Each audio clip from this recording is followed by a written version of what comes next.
Welcome to my channel, The Binge Eating Therapist. I'm Sarah, former binge eater turned psychotherapist, and my mission is to use this space to bring content to you to help you understand your struggle with food and break free from binge eating.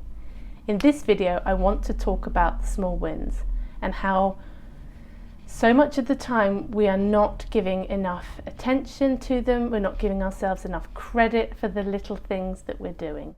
We all want the big change. Ultimately, you're here because you're struggling with binge eating, you want to be able to stop, you want to transform yourself and your body and emerge as this person who's on the other side of this, and binge eating was this distant memory. We want that light bulb moment, we want the life-changing event that shakes everything up for us. And so these little things that happen, we don't give them any value. We don't realise how important those small wins are.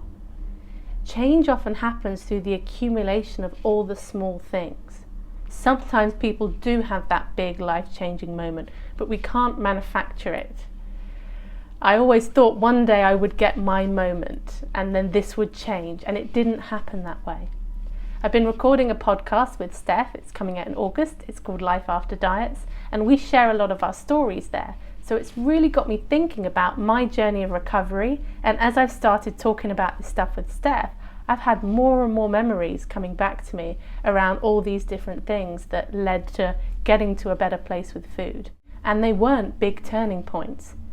They were small, seemingly minute things that happened, but they changed something. Something was different. Each time we do something outside of our normal pattern, we open up the possibility for something different.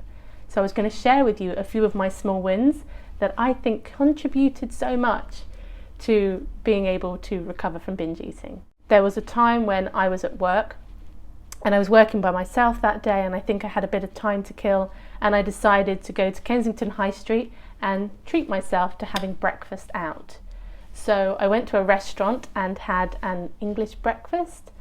Don't know if everyone knows what that is, but it's basically beans, egg, bacon, sausage and toast. It's those kinds of foods. So it's a hot meal and it's a substantial meal. And ordinarily I wouldn't eat a substantial meal at that time of the day, especially at that time when I was struggling with binge eating. I was trying to eat as little as possible. But for some reason I decided to do this, and I remember finishing the meal and feeling full and having this thought, actually, it feels really nice to be full. That sounds like nothing, right? That was just a one-off thought.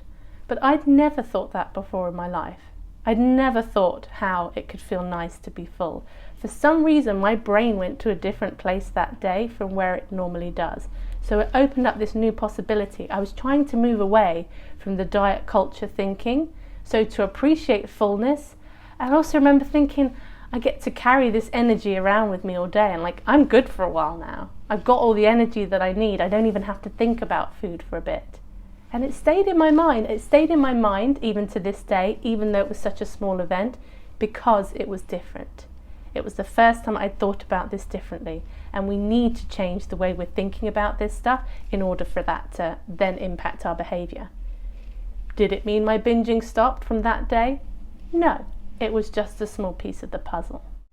You know what it's like once you've decided to binge and you are going to get your binge food, it's like your fate is set. No other possibility exists. You are going to get that food and you are going to binge from the moment you decided that was going to be the case. The thought of stopping either doesn't occur or just doesn't feel possible. So there's one occasion I'd gone to the local Sainsbury's.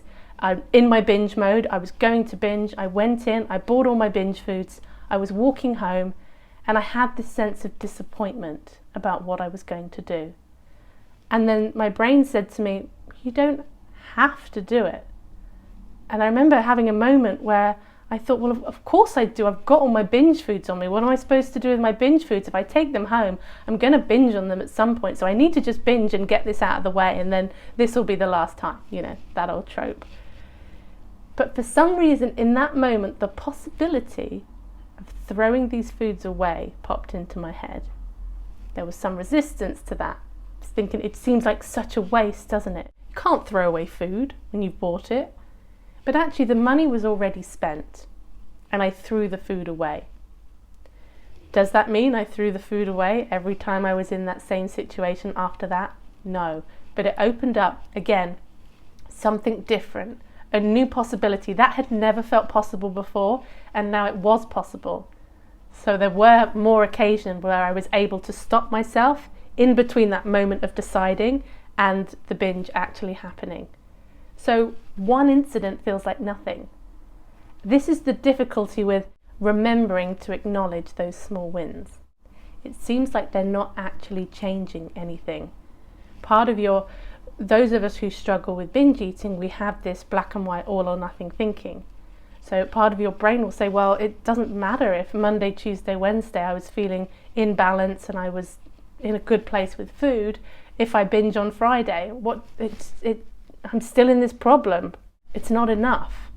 What I'm trying to do is stop this behavior. It's much harder to measure progress by the smaller things. I don't know actually, is it harder to measure progress? Maybe it's not harder to measure progress. Maybe it's just a different way of measuring progress, a way we're not used to doing it that way.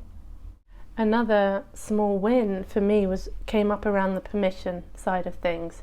So I did notice that when I was practicing giving myself full permission to eat what I want, things were better. I didn't feel like I had to finish all the food because I wasn't allowed it tomorrow. So therefore it became easier not to always finish everything I had started.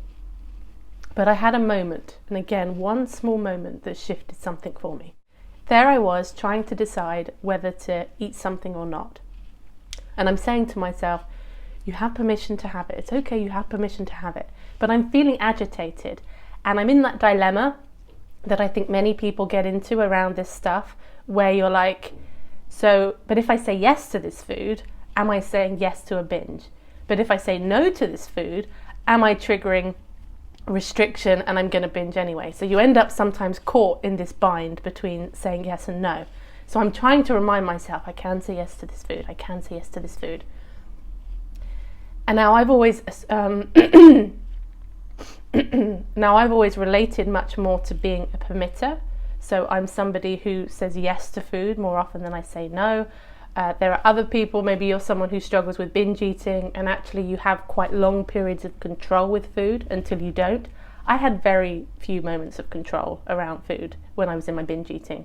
And in this moment, as I'm trying to decide whether to say yes or no to this food, a thought pops into my head. I have permission to say no to this food.